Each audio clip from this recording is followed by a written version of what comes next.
नीम करौली बाबा के चमत्कार क्या हैं? तो कहा जाता है कि एक बार नीम करौली बाबा बिना टिकट के फर्स्ट क्लास ट्रेन में सफ़र कर रहे थे। टिकट चेकर ने बाबा के पास टिकट नहीं मिलने पर उन्हें अगले स्टेशन पर उतार दिया, जिसका नाम नीम करौली था। ट्रेन से उतरने के बाद बाबा नीम करौली ट्रेन से कुछ दूर जाकर ज़मीन पर बैठ गए। क्या स्टीव जॉब्स नीम करौली बाबा से मिलने गए थे? तो हाँ, 1974 में स्टीव जॉब्स बाबा नीम करौली के दरबार में आए थे और उन्होंने अपने जीवन का सबसे बड़ा सच, जो रहस्य बन चुका था, उसके जानने के लिए बाबा नीम करौली के आश्रम पहुंचे थे। नीम करौली बाबा को क्या चढ़ाया जाता है? बाबा नीम करौली के आश्रम में लोग प्रसाद के तौर पर मिठाइयाँ, फल और पैसे ही नहीं बल्कि कंबल भी चढ़ाते हैं। केची धाम में कंबल चढ़ाने की यह परंपरा काफ़ी समय से चली आ रही है। मुझे नीम करौली बाबा के पास कब जाना चाहिए? तो इसका जवाब ये है कि अगर आप नीम करौली बाबा के आश्रम जाने के लिए सही समय की तलाश में है तो मार्च से जून तक का समय उपयुक्त रहेगा। इसके अलावा सितंबर से नवंबर के बीच भी केची धाम घूमने जा सकते हैं। नीम करौली बाबा किसकी पूजा करते थे? तो भगवान हनुमान की भक्ति करते थे बाबा नीम करौली। उनका जन्म 1900 में उत्तर प्रदेश के फिरोजाबाद जिले के अकबरपुर गाँव में हुआ था और बाबा एक हिंदू गुरु थे और वह भगवान हनुमान के बहुत बड़े भक्त थे। नीम करौली बाबा का मंत्र क्या है? तो नीम करौली बाबा का जो इच्छा पूर्ति मंत्र है, मैं हूँ बुद्धि मलिन अति श्रद्धा भक्ति विहीन, करूँ विनय कछु आपकी, हो सभी विधि दिन, कृपा सिंधु गुरुदेव प्रभु करी लीजिए स्वीकार। ये उनका मंत्र है। नीम करौली बाबा के कितने पुत्र थे? तो इसका जवाब ये है कि इसके बाद इसके नीम करौली बाबा के 2 पुत्र और एक पुत्री की प्राप्ति हुई, लेकिन 1958 में बाबा ने फिर से ग्रह त्याग कर दिया और अनेक स्थानों पर भ्रमण करते हुए केची धाम पर पहुंच गए। बाबा ने 1964 में इस आश्रम की स्थापना की। नीम करौली बाबा की भक्ति कैसे करें? तो नीम करौली बाबा को हनुमान जी का अवतार माना जाता है। मान्यता है कि जिसे नीम करौली बाबा का आशीर्वाद मिल जाए उसकी सभी मनोकामनाएं शीघ्र पूरी होती है। ऐसे में यदि आप भी बाबा नीम करौली को प्रसन्न करना चाहते हैं तो उनके इस खास मंत्र का जाप करें। इससे आपके सारे दुख दूर होंगे और मनोकामनाएं भी पूरी होगी।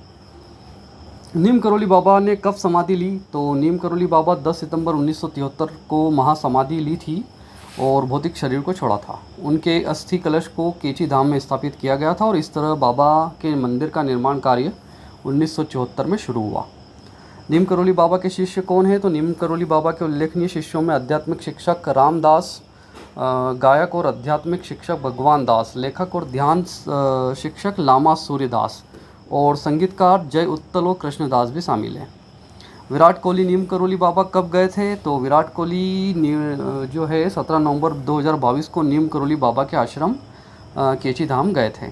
नीम करौली बाबा का बर्थडे कब आता है? तो बाबा नीम करौली महाराज साधारण जीवन जीने में विश्वास रखते थे। बाबा नीम करौली महाराज जी का असली नाम लक्ष्मी नारायण शर्मा था और मार्गशीर्ष माह शुक्ल पक्ष की अष्टमी पर बाबा नीम करौली महाराज जी का जन्म हुआ था। काठ गोदाम से केची धाम का किराया कितना है? तो काठ गोदाम से केची धाम तक की यात्रा के लिए अधिकतम बस टिकट किराया 799 रुपये और पहली और आखिरी काठ गोदाम केची धाम जो है बस कब छूटती है? तो पहली बस का प्रस्थान समय जो है काठ गोदाम से केची धाम तक का 6:15 पर है, जबकि अंतिम बस का प्रस्थान समय भी 6:15 पर है। और मैं जो है अगर ट्रेन से केची धाम कैसे जा सकता हूँ? तो इसका जवाब ये है कि केची धाम पहुँचने के लिए काठ गोदाम रेलवे स्टेशन निकटतम रेलवे स्टेशन है, जो 38 किलोमीटर दूर है। आगंतुक बस या अन्य सार्वजनिक या निजी परिवहन ले सकते हैं, क्योंकि काठ गोदाम रेलवे स्टेशन से केची धाम पहुँचने पर आमतौर पर 1.5 घंटे से मतलब 2 घंटे तक का समय लगता है। नीम करौली बाबा की क्या खासियत है ये भी आप जान लें। नीम करौली बाबा को हनुमान जी का अवतार माना जाता है और कहा जाता है कि नीम करौली बाबा के पास दैवीय शक्तियाँ थी। कई प्रसिद्ध हस्तियाँ उनकी अनुयायी है और धार्मिक मान्यता है कि नीम करौली बाबा के दर जो भी जाता है वो कभी खाली हाथ नहीं आता है। नीम करौली बाबा कौन से ब्राह्मण थे? तो इसका जवाब ये है कि उनका जन्म एक धनी ब्राह्मण परिवार में हुआ। 11 वर्ष की उम्र में उनके माता पिता द्वारा शादी कर दिए जाने के बाद उन्होंने साधु बनने के लिए घर छोड़ दिया था। नीम करौली बाबा का कौन सा मंत्र है? तो मंत्र ये है, त्राही त्राही में शरण तिहारी, हरहु सकल मम विपदा भारी, धन्य धन्य बड़ भाग्य हमारो, पावे दरस परस तव न्यारो। नीम करौली बाबा का नाम कैसे पड़ा? तो गुजरात में 7 वर्ष रहे एक बार बाबा ट्रेन में सफ़र कर रहे थे, लेकिन घटना होने के कारण टीटी ऑफिसर ने उन्हें पकड़ लिया।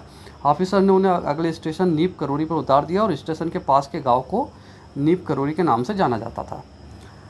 क्या नीम करौली बाबा हनुमान का अवतार हैं? तो इसका जवाब ये है कि भगवान हनुमान के अवतार के रूप में पूजनीय नीम करौली बाबा सामान्य आध्यात्मिक शख्सियतों के दायरे से परे हैं। महाराज जी के रूप में जन्मे। उनकी शिक्षाओं में असीम करुणा के साथ गहन आध्यात्मिकता का मिश्रण है। चमत्कारों और निस्वार्थ सेवा के लिए प्रसिद्ध है। नीम करोली बाबा की उपस्थिति से दिव्य प्रेम की आभा उत्पन्न होती है। नीम करोली बाबा का मेला कब लगता है ये भी आप जान लें। इस आश्रम की स्थापना नीम करोली बाबा की जो है 15 जून 1964 में की थी। और केची धाम नीम करोली बाबा महाराज जो है केची धाम की ख्याति देश दुनिया में प्रसिद्ध है। हर साल 15 जून को केची धाम का स्थापना दिवस मनाया जाता है और इस दौरान महामेला लगता है और विशाल भंडारे का भी आयोजन किया जाता है। क्या नीम करोली बाबा ने चमत्कार दिए? तो इसका जवाब ये है कि नीम करोली बाबा ने अपने भक्तों से कहा, चिंता मत करो, पास बह रही गंगा नदी से 2 कनस्तर जल भर लेके आओ। भक्तों ने ऐसा ही किया। वह गंगा जल भर कर लेके आए और कढ़ाई में डाल दिया। बाबा नीम करोली के चमत्कार से कढ़ाई में डाला जल देसी घी में बदल गया और उसमें गर्मा गर्म पूड़ियाँ तली जाने लगी। सभी भक्त ये देखकर हैरान रह गए। नीम करोली बाबा की मृत्यु कैसे हुई? तो नीम करोली बाबा की मधुमेह कुआं में जाने के बाद 11 सितंबर 1973 को लगभग 1:15 पर वृंदावन भारत के एक अस्पताल में मृत्यु हुई। वह रात की ट्रेन से आगरा से नैनीताल के पास केची से लौट रहे थे, जहां सीने में दर्द के कारण वह एक हृदय रोग जो है विशेषज्ञ के पास गए। और ये भी जान लें आप कि केची धाम आश्रम में कैसे ठहरे। तो यदि आप महाराज जी के केची धाम के आश्रम में रहना चाहते हैं तो आपको पहले प्रबंधक को लिखना होगा, अपने रहने की अनुमति का अनुरोध करना होगा और आम तौर पर लोगों को अधिकतम 3 दिन तक रुकने की अनुमति होती है। दिल्ली से केची आश्रम कैसे पहुँचे ये भी समझ लें। दिल्ली से केची धाम मंदिर के लिए कोई सीधी ट्रेन उपलब्ध नहीं है। सबसे पहले आपको दिल्ली से काठगोदाम रेलवे स्टेशन के लिए ट्रेन पकड़नी होगी। काठगोदाम जाने के लिए आपको रानीखेत एक्सप्रेस और उत्तर संपर्क क्रांति एक्सप्रेस जैसी ट्रेनें मिल सकती है। एक बार जब आप काठगोदाम पहुंच जाते हैं तो आप केची धाम के लिए टैक्सी किराए पर ले सकते हैं या साझा कैब कर सकते हैं। नीम करोली बाबा किसकी पूजा करते थे? तो वो जो है भगवान हनुमान की भक्ति करते थे, हिंदू गुरु थे। और इस वीडियो में दी गई जानकारी पूरी तरह से इंटरनेट के माध्यम से ली गई है। ऐसी ही जानकारियों के लिए वीडियो को लाइक करें, शेयर करें और सब्सक्राइब करें।